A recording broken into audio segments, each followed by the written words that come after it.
എല്ലാ പ്രിയപ്പെട്ട പ്രേക്ഷകർക്കും നമസ്കാരം. 2025 ജാനുവരി 15 ഇന്ന്. ലോകം 2025 കടന്നിട്ട് 15 ദിനങ്ങളായി. ഈ കഴിഞ്ഞ 15 ദിനങ്ങളിലും കേരളം ചർച്ച ചെയ്ത വാർത്തകൾ കേട്ട് കഴിഞ്ഞാൽ നമ്മൾ 2025 എത്തിയോ എന്നുള്ള ഒരു ഡൗട്ട് തോന്നുക സ്വാഭാവികമാണ്. അച്ഛൻ മരിച്ചതല്ല, സമാധിയായതാണ്. ആരോടും ഞങ്ങൾ പറഞ്ഞില്ല. അച്ഛന്റെ നിർദ്ദേശപ്രകാരം അച്ഛൻ പറഞ്ഞിട്ട് ഞങ്ങൾ സ്ലാബ് ഇട്ട് മൂടി നൈസായിട്ട് വെച്ചിട്ടുണ്ട് എന്ന് 2 മക്കൾ കഴിഞ്ഞ ദിവസങ്ങളിൽ വന്ന് പറയുകയാണ്. മോനെ മരിച്ചതല്ല, സമാധിയായതാണ്, മരിച്ചതെന്ന് പറയരുതേ, ആൾക്കാരെ കാണിച്ചാൽ പവർ പോവില്ലേ എന്ന് അവരുടെ അമ്മ വന്ന് ചോദിക്കുകയാണ്. അതേപോലെ മലപ്പുറത്ത് 19 വയസ്സുള്ള ഒരു പെൺകുട്ടി കളർ ഡിസ്ക്രിമിനേഷന്റെ പേരിൽ, ബോഡി ഷെയ്മിങ്ങിന്റെ പേരിൽ ആത്മഹത്യ ചെയ്തിരിക്കുകയാണ്. ഈ വാർത്തകളൊക്കെ 2025 ചർച്ച ചെയ്യേണ്ടി വരുന്ന നമ്മുടെ ഒരു അവസ്ഥയെ കുറിച്ചിട്ട്, നമ്മുടെ സമൂഹത്തിന്റെ ഒരു നിലയെ കുറിച്ചിട്ട് ഒന്ന് ആലോചിച്ച് നോക്കിയേ. ഇതാണ് നമ്മുടെ സമൂഹം, ഇങ്ങനെയൊക്കെയാണ് ഇവിടെയുള്ള ഒരു മജോറിറ്റി കാര്യങ്ങളെ നോക്കിക്കാണുന്നത്, ഇവർക്ക് ഇടയിലാണ് നമ്മൾ ജീവിക്കേണ്ടത് എന്നുള്ളൊരു ബോധ്യം ഈ ചാനൽ കാണുന്ന വളരെ മൈനോറിറ്റി ആയിട്ടുള്ള ആളുകൾക്ക് ഉണ്ടാവുന്നത് നിങ്ങളുടെയൊക്കെ സ്വയരക്ഷയ്ക്ക് നല്ലതായിരിക്കും. മലപ്പുറത്തെ ആ ഒരു പെൺകുട്ടിയുടെ ആത്മഹത്യയെ കുറിച്ചിട്ട് ഒന്ന് സംസാരിക്കേണ്ടതുണ്ട്. അദ്ദേഹത്തിന്റെ വ്യക്തി ജീവിതം അല്ലെങ്കിൽ അദ്ദേഹവുമായി ബന്ധപ്പെട്ടിരിക്കുന്ന ആളുകൾ, അവരുടെ ജീവിതങ്ങളെ കുറിച്ചിട്ട് നമ്മൾ സംസാരിക്കേണ്ട. എന്തുകൊണ്ടാണ് ഈ ഒരു കാരണത്താൽ ഒരാൾ ഇപ്പോൾ ആത്മഹത്യ ചെയ്യേണ്ടി വരുന്നത്? ആ ഒരു കേസിന്റെ വാർത്തകൾ കേട്ട സമയത്ത് എനിക്ക് സ്ട്രൈക്കായ ഒരു പ്രധാനപ്പെട്ട കാര്യമുണ്ട്. അധികം കാലമൊന്നും ആയില്ല വിവാഹം കഴിഞ്ഞിട്ട്, ഏതാനും മാസങ്ങൾ മാത്രമേ ആയിട്ടുള്ളൂ. ഏകദേശം 20 ദിവസമൊക്കെയാണ് അവർ ഒന്നിച്ച് ജീവിച്ചത്. അതിനുശേഷം കാര്യമായിട്ടുള്ള പ്രഷർ ഉണ്ടായിരുന്നു വിവാഹ ബന്ധം വേർപെടുത്താൻ വേണ്ടി ഈ ഒരു പെൺകുട്ടിയുടെ അടുത്ത്. പക്ഷെ ആ ഒരു പെൺകുട്ടി കാല് പിടിച്ച് ഭർത്തൃ മാതാവിനോട് പറഞ്ഞു ആ ഒരു കുട്ടിയെ ഉപേക്ഷിക്കരുത് എന്നുള്ളത്. ആ ഒരു കുട്ടിക്ക് വേറൊരു ആശ്രയവും ഇല്ല എന്നുള്ളൊരു ചിന്തയിൽ നിന്നായിരിക്കാം അങ്ങനെ കാല് പിടിച്ച് അപേക്ഷിക്കേണ്ടി വരുന്നത്. തന്നെ വേണ്ട എന്ന് കഴിഞ്ഞ കുറെ മാസങ്ങളായിട്ട് പറയുന്ന ഒരാളുടെ വീട്ടുകാരുടെ അടുത്ത് കാല് പിടിച്ച് നിൽക്കേണ്ടി വരുന്ന ഒരു 19 വയസ്സുകാരിയെ കുറിച്ചിട്ടാണ് നമ്മൾ സംസാരിക്കേണ്ടത്. ഇവിടെ കളർ ഡിസ്ക്രിമിനേഷനെ കുറിച്ചിട്ടോ ബോഡി ഷെയ്മിങ്ങിനെ കുറിച്ചിട്ടോ ഡിപ്രഷനെ കുറിച്ചിട്ടോ അല്ല സംസാരിക്കേണ്ടത്. ഒരു വ്യക്തി, 19 വയസ്സുള്ള ഒരു വ്യക്തി, അദ്ദേഹത്തിന്റെ വ്യക്തിത്വത്തിന് കൊടുക്കുന്ന പ്രാധാന്യത്തെ കുറിച്ചിട്ടാണ്. ഒരു വിലയും അദ്ദേഹം സ്വയം അദ്ദേഹത്തിന് തന്നെ കൽപ്പിക്കുന്നില്ല. ആ ഒരു കുട്ടിയെ കുറ്റം പറഞ്ഞിട്ട് കാര്യമുണ്ടോ? ഇല്ല. അങ്ങനെ ഒരു വില സ്വയം നിർണ്ണയിക്കാനായിട്ടോ അങ്ങനെ വ്യക്തിത്വമുള്ള ഒരാളായിട്ട് ജീവിക്കാനായിട്ടോ അദ്ദേഹത്തിന്റെ ചുറ്റുപാടുകൾ അദ്ദേഹത്തെ അംഗീകരിക്കുന്നില്ല. അതുകൊണ്ടല്ലേ സ്വന്തം ജീവിതത്തിന് വേണ്ടി ഒരാളുടെ കാല് പിടിക്കേണ്ടി വരുന്നത്, അതും ഭർത്തൃമാതാവിൻ്റെയൊക്കെ കാല് പിടിക്കേണ്ടി വരുന്നത്. അത്തരത്തിലൊരു അരക്ഷിതാവസ്ഥ 19 വയസ്സുള്ള ഒരു ആൾക്ക് ഉണ്ടാവുന്നത് എന്തുകൊണ്ടാണ്? അദ്ദേഹം വിവാഹിതയായതുകൊണ്ടാണ്. മറ്റൊരു ആശ്രയവും ഇല്ലാത്ത ഒരു സാഹചര്യത്തിലേക്ക് എത്തപ്പെട്ടതുകൊണ്ടാണ്. ഒരു ബന്ധത്തിൽ നിന്ന് ഇറങ്ങിക്കഴിഞ്ഞാൽ നഷ്ടപ്പെടാനായിട്ട് തനിക്ക് മാത്രമേ ഉള്ളൂ എന്നുള്ളൊരു ചിന്തയിൽ നിന്നിട്ടാണ് ആ ഒരു കാലുപിടുത്തവും ഈ ഒരു സ്ട്രഗിളും ഒക്കെ ഉണ്ടാവുന്നത്. അവസാനം ഒരു ഗതിയും ഇല്ലാതെ ആത്മഹത്യ ചെയ്യേണ്ടി വരുന്നത്. പലർക്കും ദുഃഖം തോന്നാൻ സാധ്യതയുണ്ട്, കുറ്റബോധം വരാൻ സാധ്യതയുണ്ട്, എന്നോട് ദേഷ്യം തോന്നാൻ സാധ്യതയുണ്ട്. എന്നാലും ചില കാര്യങ്ങൾ തുറന്നങ്ങ് പറയുകയാണ്. ഇനി ഒരു ജീവൻ നഷ്ടപ്പെടാതിരിക്കാൻ വേണ്ടി എന്തെങ്കിലുമൊക്കെ ചെയ്യണ്ടേ? വിവാഹത്തെ ഇപ്പോഴും ഒരു കച്ചവടമായിട്ട് നോക്കിക്കാണുന്ന ആളുകളുണ്ട്. ഒരു മൃഗത്തിനെ വളർത്തി അതിൻ്റെ ഏറ്റവും കച്ചവട മൂല്യമുള്ള ഒരു പ്രായത്തിൽ ആളുകളിലേക്ക് എത്തിക്കാൻ വേണ്ടി ശ്രമിക്കുന്ന ആളുകളെ പോലെ ചിലപ്പോൾ പെൺകുട്ടികളുടെ മാതാപിതാക്കൾ ബിഹേവ് ചെയ്യാറുണ്ട്. കേരളത്തിന്റെ പല ഭാഗങ്ങളിലും ഇപ്പോഴും വിവാഹത്തെ ഒരു കാലിച്ചന്ത മാർക്കറ്റ് വൈബിൽ മുന്നോട്ടേക്ക് കൊണ്ടുപോകുന്ന ആൾക്കാരുണ്ട്. അവരെ സംബന്ധിച്ച് ഒത്തിരിയധികം പുരോഗമിച്ചു.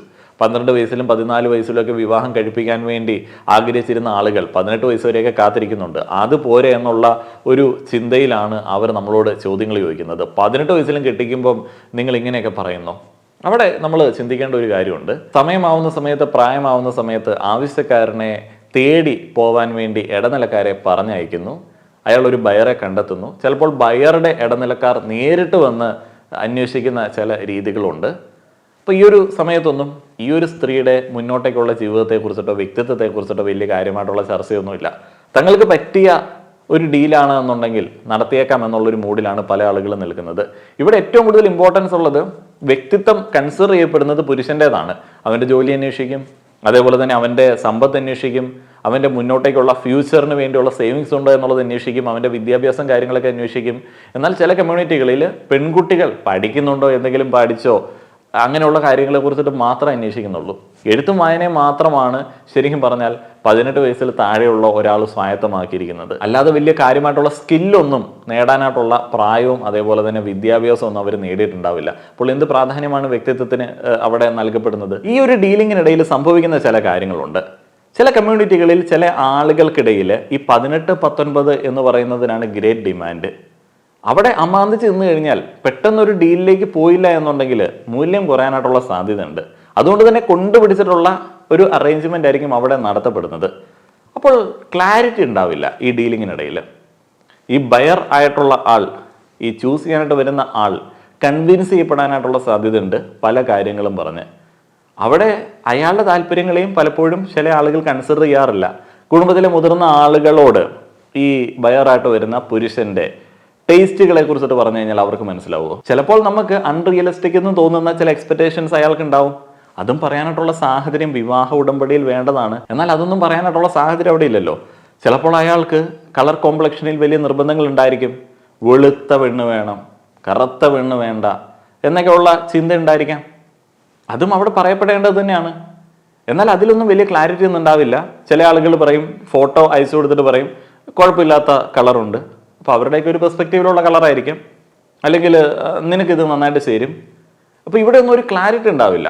അപ്പോൾ ഇങ്ങനെ എന്തെങ്കിലുമൊക്കെ കാണിച്ച് ഒരു പരിപാടി അങ്ങ് തട്ടിക്കൂട്ടി കഴിഞ്ഞാൽ ഈ വിവാഹം കഴിക്കുന്ന രണ്ടാളുകൾ ദീർഘകാലം ഒന്നിച്ച് താമസിക്കാൻ പോകുന്ന ആളുകളാണ്. അവർക്കിടയിൽ ഭാവിയിൽ പ്രശ്നങ്ങൾ ഉണ്ടാവാൻ സാധ്യതയുണ്ട്. ഇതുവരെ നമ്മൾ പറഞ്ഞത് അറേഞ്ച്ഡ് മാരേജിലെ ആ ഒരു കച്ചവട സ്വഭാവത്തെ കുറിച്ചിട്ടാണ്. നമ്മളിപ്പോഴും ആ ഒരു പെൺകുട്ടിയിലേക്ക്, ആ ഒരു വ്യക്തിയിലേക്ക് വന്നിട്ടില്ല. 18-നും 20-നും ഇടയിലുള്ള ആളുകളെ കുറിച്ചിട്ടാണ് ഞാൻ കൂടുതലായിട്ട് സംസാരിക്കുന്നത്.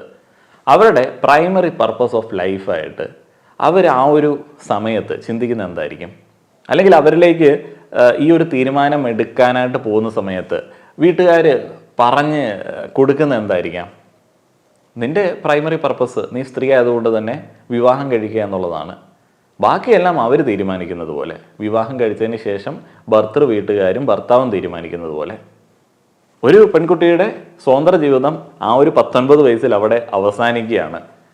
ഈ 19 വയസ്സിൽ അവിടെ അവസാനിക്കുന്ന സമയത്ത് നമ്മൾ ചിന്തിക്കേണ്ട ഒരു സംഗതിയുണ്ട്.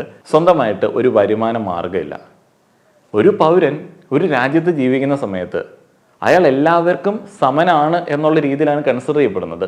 അയാൾക്ക് സ്വന്തമായി സ്വന്തം കാലിൽ നിൽക്കാനായിട്ടുള്ള സാഹചര്യം ഉണ്ടാവേണ്ടതാണ്.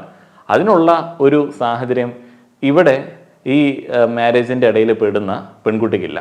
സ്കില്ലുകൾ ആർജിച്ചിട്ടില്ല, എന്തെങ്കിലും ഒരു കൈത്തൊഴിൽ പോലും പല ആളുകളും പഠിച്ചിട്ടുണ്ടാവില്ല. അതേപോലെ തന്നെ ഭർത്താവ് ഉപേക്ഷിച്ച് കഴിഞ്ഞാൽ തിരിച്ച് ചെല്ലാനായിട്ട് സ്വന്തമായിട്ടൊരു വീട് പോലും വിവാഹത്തിന് ശേഷം പല സ്ത്രീകൾക്കും ഉണ്ടാവാറില്ല.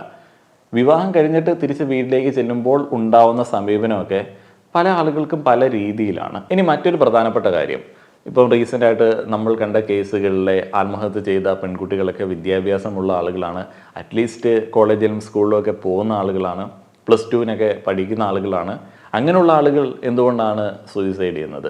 മുന്നോട്ടേക്കുള്ള ഒരു ജീവിതത്തെക്കുറിച്ച് അവർക്ക് ചിന്തിച്ചൂടെ? അവിടെ നമ്മൾ മനസ്സിലാക്കേണ്ട പ്രധാനപ്പെട്ട ഒരു കാര്യമുണ്ട്. ആ ഒരു കുട്ടി 18 വയസ്സിൽ അല്ലെങ്കിൽ 19 വയസ്സിൽ വിവാഹം കഴിച്ച ഒരു വ്യക്തിയാണ്. ആ ഒരു കാലം അത്രയും അദ്ദേഹത്തെ കണ്ടീഷൻ ചെയ്ത് വെച്ചിരിക്കുന്നത് നിന്റെ പ്രൈമറി പർപ്പസ് ഓഫ് ലൈഫ് എന്ന് പറയുന്നത് വിവാഹം കഴിച്ച് ജീവിക്കുക എന്നുള്ളതാണ്, ഭർത്താവിനൊപ്പം ജീവിക്കുക എന്നുള്ളതാണ്. അവരാണ് ഇനി ബാക്കി കാര്യങ്ങളൊക്കെ തീരുമാനിക്കേണ്ടത്. നിന്റെ ജീവിതം അതാണ്. ഈ 18-19 വയസ്സുള്ള ഒരാൾ ഭർത്തൃ വീട്ടിലേക്ക് ചെല്ലുന്ന സമയത്ത് അവിടുത്തെ സാഹചര്യങ്ങളുമായിട്ട് ഒത്തുപോകാൻ പറ്റില്ല എന്നുണ്ടെങ്കിൽ, അവർ വിവാഹ ബന്ധം വേർപെടുത്താനായിട്ട് നിർബന്ധിക്കുകയാണെന്നുണ്ടെങ്കിൽ, അല്ലെങ്കിൽ അവർക്ക് ഇഷ്ടമില്ല, അവർ ഉപേക്ഷിക്കുകയാണെന്ന് പറയുകയാണെന്നുണ്ടെങ്കിൽ എന്ത് ചെയ്യും? അവരെ സംബന്ധിച്ച് അവരുടെ ജീവിതം എന്ന് പറയുന്നത് ഇതായിരുന്നു. ആ ഒരു ജീവിതം സുഗമമായിട്ട് പോകത്തില്ല എന്ന് തോന്നിക്കഴിഞ്ഞാൽ അവർക്ക് മുന്നോട്ടേക്കുള്ള ഒരു ജീവിതത്തിന് വേണ്ടിയുള്ള ഒരു കാര്യങ്ങളും ഈ ഒരു കാലഘട്ടത്തോളം ആളുകൾ പറഞ്ഞു കൊടുത്തിട്ടില്ല. അവർക്ക് അവരുടെ പ്രൈമറി പർപ്പസ് ഓഫ് ലൈഫ് എന്ന് പറയുന്നത് അവിടെ അവസാനിച്ചു. പിന്നെ എന്തിന് ജീവിക്കണം എന്നുള്ളൊരു ചിന്തയാണ്. അവർക്ക് ജീവിതം എന്ന് പറയുന്നത് വിവാഹം കഴിഞ്ഞിട്ട് വിവാഹിതയായിട്ടുള്ള ഒരു ജീവിതമാണ്. അവർക്ക് ഭർത്താവ് ഉപേക്ഷിക്കുന്ന ആ ഒരു സ്റ്റാറ്റസിലേക്ക് വരാനായിട്ട് ആഗ്രഹം ഉണ്ടാവില്ല. അവരെ സംബന്ധിച്ച് അവരുടെ ജീവിതത്തിലെ ഏറ്റവും വലിയ കാര്യം എന്ന് പറയുന്നത് ആരുടെങ്കിലും ഭാര്യയായിട്ടിരിക്കുക എന്നുള്ളതാണ്. അപ്പോൾ ആ ഒരു സ്റ്റാറ്റസിൽ നിന്നിട്ട്, ഭാര്യ പദവിയിൽ നിന്ന് അവർ പുറത്താക്കപ്പെട്ട് കഴിഞ്ഞാൽ പിന്നീട് എന്തിന് ജീവിക്കണം എന്നുള്ളൊരു ചിന്ത ഉണ്ടാവും. അപ്പോൾ ഇതിൽ നിന്ന് മൊത്തത്തിൽ മനസ്സിലാക്കേണ്ട ഒരു സംഗതി എന്ന് പറയുന്നത്, വിവാഹം കഴിക്കാൻ വേണ്ടി മാത്രമല്ല മനുഷ്യൻ ജീവിക്കുന്നത് എന്ന് റിയലൈസ് ചെയ്യാൻ വേണ്ടിയുള്ളൊരു സമയമെങ്കിലും ഈ പെൺകുട്ടികൾക്കെങ്കിലും കൊടുക്കണം. അവർക്ക് ആ ഒരു 18-19 വയസ്സ് എന്ന് പറയുന്നത് അത്ര വലിയ പ്രായമൊന്നുമല്ല. സ്കൂളിൽ പോകണം, മിനിമം ഒരു ഡിഗ്രി എങ്കിലും എടുക്കണം. ഡിഗ്രി എടുക്കുന്നത് വലിയ ജോലിക്ക് വേണ്ടിയല്ല. ഏതെങ്കിലും ഒരു കോളേജിലൊക്കെ പോയി 10 മനുഷ്യന്മാരെ കണ്ട് ഒരു ഡിഗ്രി എങ്കിലും കംപ്ലീറ്റ് ചെയ്താലേ കുറച്ച് ബോധമെങ്കിലും ഉണ്ടാവത്തുള്ളൂ. പലപ്പോഴും ഈ 18-19 വയസ്സുള്ള ആളുകളുടെ വിവാഹങ്ങളിൽ സംഭവിക്കുന്നത്, അവരതുവരെ ആ ഒരു കമ്മ്യൂണിറ്റിയുടെയും മതത്തിൻ്റെയും കുടുംബത്തിൻ്റെയും ആ ഒരു സങ്കുചിത മനോഭാവങ്ങളിലാണ് വളർന്നു വന്നിരിക്കുന്നത്. അവർക്ക് മറ്റൊരു ജീവിതത്തെക്കുറിച്ചിട്ട് അറിവില്ല. കോളേജിലൊക്കെ ചെല്ലുന്ന സമയത്ത് പല കമ്മ്യൂണിറ്റിയിലുള്ള കുട്ടികൾ വരും, പല ഇൻട്രസ്റ്റുകളുള്ള കുട്ടികൾ വരും, അവരുടെ പ്ലാനുകൾ കേൾക്കാനായിട്ട് പറ്റും. അപ്പോൾ സ്വന്തം ലൈഫായിട്ട് കമ്പയർ ചെയ്യും. ഈ കമ്മ്യൂണിറ്റിയുടെ സങ്കുചിത മനോഭാവങ്ങൾക്കനുസരിച്ചിട്ട് കുറേ പിള്ളേർ പഠിക്കുന്ന ഏതെങ്കിലും സ്ഥാപനങ്ങളിൽ പഠിച്ചിട്ടുള്ള ആളുകൾക്ക് വിവാഹം, ഭാര്യ, അതേപോലെ തന്നെ മക്കളെ ജനിപ്പിക്കുന്ന യന്ത്രം എന്നീ ചിന്തകൾ മാത്രമേ ഉണ്ടാവത്തുള്ളൂ. അങ്ങനെയുള്ള ആളുകൾക്ക് ആ ഒരു ഭാര്യ പദവിയൊക്കെ നഷ്ടപ്പെടുന്ന സമയത്ത് മുന്നോട്ടേക്ക് ജീവിക്കാനായിട്ടുള്ള പ്രതീക്ഷ ഉണ്ടായെങ്കിലേ അത്ഭുതമുള്ളൂ. വേറൊന്നും പറയാൻ ആഗ്രഹിക്കുന്നില്ല. നന്ദി.